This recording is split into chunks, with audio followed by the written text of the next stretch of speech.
আজকের এই ভিডিওটা দেখলে আপনারা পুরো পাগল হয়ে যাবেন। নামাজ কোন সময় পড়বেন, আজান দিলে নামাজ পড়বেন না আজান দেওয়ার আগে নামাজ পড়বেন, চলুন জেনে আসি আজকের এই ভিডিওটা থেকে। আজানের পরে যারা নামাজে আসে তারা মুনাফিক।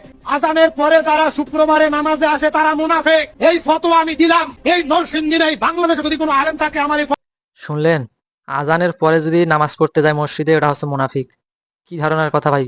এই ধরনের কথাগুলো বলতে কি তাদের কি শরম লজ্জা লাগে না? ইসলাম ধর্মকে নষ্ট করার জন্য ভাই এরকম মানুষ সব সময় লেগেই আছে। দেখেন, আজান দিলে তো মানুষ নামাজ পড়বে না, আজানের আগে নামাজ পড়বে। এটা কি কোনোদিন সম্ভব হয়েছিল? যে আজান এখনো দেয় নাই, আমি যা নামাজ পড়লাম, এটা কি কোনো কথা হলো? আজান দিবে, তারপর নামাজ আদায় করবে মানুষেরা। আজানের পরে যদি মানুষ মসজিদে যায়, সে হবে মুনাফিক। কথা শুনছেন আপনারা? বাপের জন্মে এরকম কথা কোনোদিন শুনেন নাই।